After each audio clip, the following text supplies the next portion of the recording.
Hello friends, எல்லாரும் எப்படி இருக்கீங்க? முடிஞ்ச வரை இந்த வீடியோவை ஸ்கிப் பண்ணாமல் பாருங்கள். அப்போ தான் நான் என்ன சொல்ல வரேன் அப்படின்னு உங்களுக்கு புரியும். ஃப்ரெண்ட்ஸ், இப்போ நிறைய பேர் வந்து தித்திக்கிட்டே ஸ்டோரி போட சொல்லி வந்து கேட்டிருந்தீங்க. இந்த சேனல் இஷ்யூவானா என்ன, வேறு ஏதாவது சேனலில் போடுங்க சம்திங், அந்த மாதிரி நிறைய ஃப்ரெண்ட்ஸ் வந்து கேட்டிருந்தீங்க. ஃப்ரெண்ட்ஸ், இப்போ எனக்கு என்ன ப்ராப்ளம்னு நான் உங்களுக்கு தெளிவாக சொல்கிறேன். உங்களுக்கு புரியும்னு நினைக்கிறேன். இப்போ ஆவிகளின் ஆசை ஒரு சேனலில் நம்ம போட்டுட்டு இருந்தோமா, அந்த சேனல் தான் எனக்கு இஷ்யூ. நம்ம தித்திகை ஸ்டோரி போடுறோம்ல, இந்த சேனல் வந்து எனக்கு இஷ்யூ இல்லை. ஆனால் யூடியூப் சைடு வந்து என்னோட மானிட்டைசேஷனை ஆஃப் பண்ணி வச்சுட்டாங்க. அதுக்கு என்ன ரீசன்னா, நம்ம ஆவிகளின் ஆசை போட்டுட்டு இருந்தோம்ல, அந்த சேனலோட ஆட்சென்ஸில் தான் நான் இந்த தித்திக்கிட்டே போட்டுட்ருக்கேன்ல, இந்த சேனலோட ஆட்சென்ஸை நான் லிங்க் பண்ணி வச்சுருக்கேன். ஆட்சென்ஸ் அப்படின்னா கொஞ்சம் பேருக்கு தெரிஞ்சிருக்கும், கொஞ்சம் பேருக்கு தெரியாமலும் இருக்கும். ஆட்சென்ஸ் அப்படின்னா நம்ம போடுற வீடியோக்கு அதில் தான் பணம் வரும். ஸோ அதில் தான் நம்மளுக்கு பணம் ஏறும். யூடியூப் கொடுக்குற பணம் எல்லாமே ஆட்சென்ஸுக்கு தான் ஏறும். அதில் இருந்து தான் நம்ம பேங்க் அக்கௌண்ட்டுக்கு வரும். இப்போ நான் ரெண்டு சேனலையும் ஒரே ஆட்சன்ஸில் நான் லிங்க் பண்ணி வச்சுருக்கேன். ஸோ யூடியூப் என்ன நினச்சிக்கிச்சு அப்படின்னா, ரெண்டுமே ஒரே ஒருத்தங்களோட சேனல் தான், ஸோ அதில் இஷ்யூனா இதுலேயும் இஷ்யூ இருக்க வாய்ப்பு இருக்குது அப்படின்னு அதுவே வந்து எனக்கு இந்த சேனலோட மானிட்டைசேஷனையும் ஆஃப் பண்ணி வச்சிருச்சு. யூடியூப் என்ன தெளிவாக சொல்லிச்சு அப்படின்னா, நீ உன்னோட சேனலில் என்ன இஷ்யூவோ அதை கிளியர் பண்ணு. இந்த ரெண்டாவது சேனலுக்கு நாங்கள் ஆட்டோமேட்டிக்காகவே உனக்கு மானிட்டைசேஷன் எனேபிள் பண்ணி விட்டுறோம். மற்றபடி ரெண்டாவது சேனல் எந்த ஒரு இஷ்யூவுமே கிடையாது.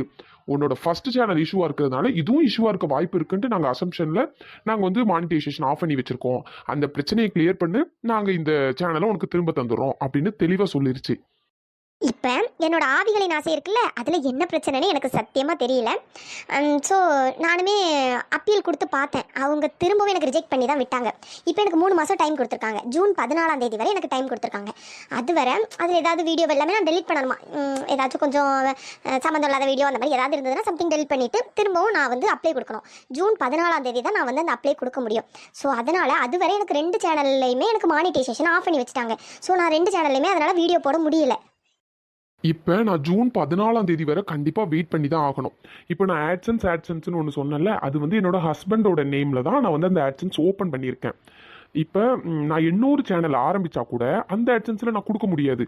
ஏன்னா அது ஆல்ரெடி இஷ்யூவாக இருக்குது. அதனால் நான் வந்து வேறு ஏதாவது புது ஆட்சன்ஸில் தான் நான் ஓப்பன் பண்ணணும். என்னோட பேர்லேயும் ஆட்சன்ஸ் ஓப்பன் பண்ணலாம். உங்களை நிறைய பேருக்கு தெரியுமான்னு தெரியல, நான் கப்புள்ஸ் சேனல் வச்சுருக்கேன்.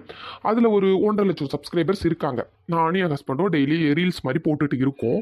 ஸோ அதில் நான் என்னோட ஆட்சன்ஸை கொடுத்துருக்கேன். இதை கொண்டு நான் வேறு எதுலையாவது லிங்க் பண்ணேன், அதாவது புதுசாக ஒரு சேனல் ஆரம்பித்து இதில் கொண்டு நான் லிங்க் பண்ணேன் அப்படின்னா எனக்கு என்னோட கப்புள் சேனலுமே போக நிறைய வாய்ப்பு இருக்குது. ஸோ அது வந்து என்னோட பேரில் இருக்குங்கிறதுனால அதை நான் தனியாக வச்சுக்கிட்டேன். என்னோட ஹஸ்பண்ட் பேரில் தான். கார்ட்டூன் சேனல் எல்லாமே பொதுவாக தானே, எத்தனை சேனல் ஆரம்பித்தாலும் எல்லாமே கார்ட்டூன் தானே. ஸோ அது எல்லாமே இவங்களோட நேமில் போட்டேன். ஸோ அது என்ன ஆயிடுச்சுன்னா, ஒரு சேனல் போனதுனால எல்லா சேனலுமே போயிடுச்சு. இப்போ நானும் என் ஹஸ்பண்டும் தான் இருக்கோம். ஸோ எங்கள் 2 பேரோட ஆட்சன்ஸுமே இப்போ ஒவ்வொரு சேனலில் லிங்காக இருக்குது. அவங்களோட ஃபுல்லாக ப்ராப்ளம் ஆயிடுச்சு. என்னோடது வந்து என்னோட கப்புள் சேனல் இருக்குது. ஸோ என்னால் 3வது ஒரு சேனல் கூட ஆரம்பிக்க முடியல. அப்படியே நான் ஆரம்பித்தாலும் எனக்கு என்ன ஆயிடுதுன்னா, யாரோட ஆட்சன்ஸ் கொடுக்குறது அப்படிங்கிற மாதிரி எனக்கு ஆயிடுது. நான் சொல்கிறது உங்களுக்கு புரியும்னு நினைக்கிறேன். ஸோ நான் 3வது சேனலுமே என்னால் ஆரம்பிக்க முடியல. அதனால தான் நான் ரொம்ப கன்ஃபியூஷனில் இருக்கேன். என்ன பண்ணுறது அப்படின்னு எனக்கு சுத்தமாக புரியல. இப்போ வந்து நான் சின்ன பொண்ணு வச்சு இன்னொரு வீடியோ போட்டுட்ருக்கேன். சேனல்லே மாற்றிட்டேன். அப்புக்குட்டி கார்ட்டூன்ஸ் அப்படின்னு நான் மாற்றிட்டேன். ஏன்னா அதுவும் பட்டு மாமான்னு வந்து யூடியூப் கண்டுபிடிச்சிருச்சுன்னா அதுவும் போயிடும் பார்த்தீங்களா. அதனால் அதுக்கு இன்னும் ப்ராப்ளம் வருமா இல்லையான்னு தெரியல. அந்த சேனலுக்கே நான் யாரோட ஆட்சன்ஸ் கொடுக்குறதுன்னு தெரியாமல் நான் சத்தியமாக நான் முழிச்சிட்ருக்கேன். அதில் எனக்கு ஓரளவு எல்லாமே ரீச் ஆகிடுச்சு. ஆனால் எனக்கு அதுக்கு மானிட்டைசேஷன் வாங்கணும்னா யாரோட ஆட்சன்ஸ் கொடுக்குறதுன்னு எனக்கு தெரியல. இந்த சேனலுக்கே நான் யாரோட ஆட்சன்ஸ் கொடுக்குறதுன்னு தெரியல. நான் திரும்ப 4வது ஒரு சேனல் ஆரம்பித்து என்னால் முடியாதில்லை. ஏன்னா ஒரு ஆளுக்கு ஒரு ஆட்சன்ஸ் மட்டும்தான். ஒரு ஆட்கள் வந்து நிறைய சேனல்ஸ் ஓப்பன் பண்ணிக்கலாம். ஆனால் ஆட்சன்ஸ் வந்து ஒரு ஆளுக்கு ஒன்று தான். அந்த ஒரு ஆட்சன்ஸில் ப்ராப்ளம் ஆயிடுச்சுன்னா முடிஞ்சு போச்சு. இதுக்கப்புறம் அவங்களால அந்த ஆட்சன்ஸை வந்து யூஸ் பண்ண முடியாது. ஸோ இதுதான் யூடியூபோட ரூல்ஸு. இந்த ஒரு ரீசனால் மட்டும்தான் நான் யோசிச்சுக்கிட்டே இருக்கேன். இப்போ கூட அந்த சின்ன பொண்ணு வீடியோ வந்து நான் எந்த நம்பிக்கையில் போட்டுட்ருக்கேன் அப்படின்னா, சரி யார்கிட்டையாவது யாரோட ஆட்சன்ஸையாவது வாங்கி போடலாம். இன்கேஸ் நம்ம அம்மா அப்பா மாமியார் இந்த மாதிரி இருக்கிறாங்கல்ல, ஸோ யாரோடையாவது வாங்கி ட்ரை பண்ணி பார்க்கலாம் அப்படிங்கிறதுனால தான் இருக்கேன். ஆனால் எங்கள் அம்மா அப்பாலாம் ஊரில் இருக்காங்க. ஸோ அவங்களோடதெல்லாம் நம்ம வாங்கி இது பண்ண முடியாது. ஏன்னா ஏதோ ஒரு அர்ஜென்ட்டாக நம்ம பக்கத்தில் இருக்கவங்கள வச்சு தான் நம்ம இது பண்ண முடியும். ஸோ ஆட்சன்ஸுங்கிறது ஒரு பெரிய இது தான். அதில் நிறைய இருக்குது. அமௌண்ட் வந்து ஹோல்ட் பண்ணி வைப்பாங்க. ஸோ அவங்கள நம்ம பேங்க்கு கூட்டு போனோம், எக்கச்சக்கமாக இருக்குது. ஸோ அதனால தான் நான் என்ன பண்ணேன்னு தெரியாமல் யோசிச்சுட்டே இருக்கேன். ஸோ அதனால தான் என்னால் தித்திக்கு தேவை போட முடியல. இப்போ நான் சின்ன பொண்ணு வீடியோ போட்டுருக்கேன்ல, அதில் கொண்டு நான் தித்திக்கு தேவை போட்டால் என்ன ஆகும் அப்படின்னா, அது ஃபுல்லாகவே காமெடி வீடியோ. அதை பிடிச்சி போய் நிறைய பேர் பார்க்குறாங்க. நான் அதில் லவ் ஸ்டோரியை கொண்டு போடுறேன் அப்படின்னா, காமெடி வீடியோஸ் பார்க்குறவங்களுக்கு இது பிடிக்காது, இதை போடுறவங்களுக்கு அது பிடிக்காது. ஸோ இந்த மாதிரி கன்ஃபியூஷன் நிறைய வரும். ஆல்ரெடி இந்த சேனல் எனக்கு வருமா இல்லையானே எனக்கு தெரியல. நான் சரி இப்போ சும்மா இருக்கோம், எதையாவது போடுவோம், இன்கேஸ் வந்ததுன்னா லக்குங்கிறதுனால தான் நான் போட்டுட்டு இருக்கேன். இன்னும் இந்த இப்போ புது சேனல் சின்ன பொண்ணு போட்டு போடுறேன், அது இன்னும் எனக்கு மானிட்டைஸ் கூட ஆகலை. அதுவே டவுட் தான், ஆகுமா இல்லையான்னு எனக்கு தெரியல. சரி ட்ரை பண்ணலாம், சும்மாவே இருக்கிறதுக்கு ஜஸ்ட் ட்ரை பண்ணலாம் அப்படின்னு தான் பண்ணிட்டு இருக்கேன். உங்களுக்கு இப்போ நான் சொன்ன ரீசன் எல்லாமே தெளிவாக புரிஞ்சிருக்கும்னு நினைக்கிறேன்.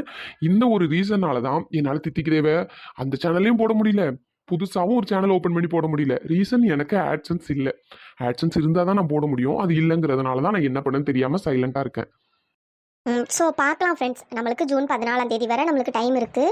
அதுவுமே எனக்கு தெரியல என்னோட சேனல் திரும்ப வருமா இல்லையான்னு தெரியல. இன்கேஸ் வந்ததுன்னா 3 மாதத்துக்கு அப்புறம் நான் தித்திக்கிட்டே கண்டினியூ பண்ணுறேன்.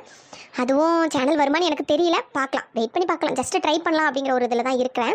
3 மாதத்துக்கு அப்புறம் தித்திக்கிட்டே போட்டாலும் அது அந்த அளவுக்கு விரும்பி பார்ப்பீங்களான்னு தெரியல. ஏன்னா எனக்கே கண்டிப்பாக கதை மறந்துடும் தான் நினைக்கிறேன். 3 மாதம் கேப் ஆகிடுச்சுன்னா மறந்துடும் தான் நினைக்கிறேன். அதில் நிறைய ட்விஸ்டெல்லாம் யோசித்து வச்சுருந்தேன். என்ன பண்ணுறதுன்னு தெரியல. சரி பார்க்கலாம். ஒரு வேளை சேனல் வந்ததுன்னா கண்டிப்பாக போடுறேன், வரலனாலும் உங்ககிட்ட இன்ஃபார்ம் பண்ணுறேன். நிறைய பேர் வந்து கமெண்ட் பண்ணியிருந்தீங்க. ஸோ ரொம்பவே சந்தோஷமாக இருந்தது. இந்த வீடியோ வந்து நிறைய பேருக்கு ஹெல்ப்ஃபுல்லாக இருக்குது, நிறைய வாய்ப்பு இருக்குது. ஏன்னா இப்போ ரீசெண்ட் டைமில் இந்த மாதிரி கொஞ்சம் இஷ்யூ வந்துட்டே தான் இருக்குது. இப்போ அட்மின்ஸ் யாராவது பார்த்தவங்களும் கண்டிப்பாக அவங்களுக்கு இது வந்து யூஸ் ஆகும். ஆனால் எதனால் சேனல் இப்படி போகுதுங்கிறது தான் எனக்கு தெரியல. லோ எஃபர்ட் கண்டென்ட் அப்படிங்கிறாங்க. அது எனக்கு சரியாக தெரியல. நம்ம அந்தளவுக்கு எஃபோர்ட் போட்டு தான் வீடியோ போடுறோம். யூடியூப் ஆனால் சாதாரணமாக லோ எஃபர்ட் கண்டென்ட் அப்படின்னு கொடுத்துட்றாங்க. ஸோ எல்லாருமே கொஞ்சம் கேர்ஃபுல்லாக வீடியோ போடுங்க. ஏன்னா எனக்கு எதனால் இப்படி எடுக்கிறாங்கன்னு தெரிஞ்சால் கண்டிப்பாக நான் சொல்லுவேன். எனக்கே தெரியல சீரியஸாக.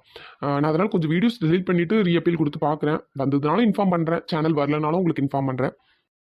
Okay friends, thank you. இதை தான் உங்ககிட்ட சொல்லணும்னு நினச்சேன். ஏன்னா நிறைய பேர் வந்து கேட்டுகிட்டே இருக்கீங்க.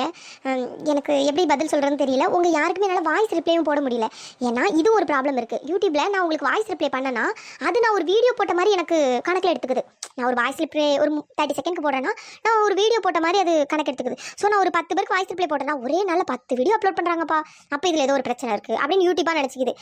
யூடியூப்க்கு என்ன தான் ஆச்சுன்னே எனக்கு தெரியல. இந்த மாதிரி இஷ்யூ இருக்குது. அதனால தான் என்னால் வாய்ஸ் ரிப்ளை கூட போட முடியல. ஸோ பார்க்கலாம் ஃப்ரெண்ட்ஸ். Thank you friends. நிறைய பேர் கமெண்ட் பண்ணியிருந்தீங்க. எல்லாருக்கும் ரொம்ப ரொம்ப நன்றி.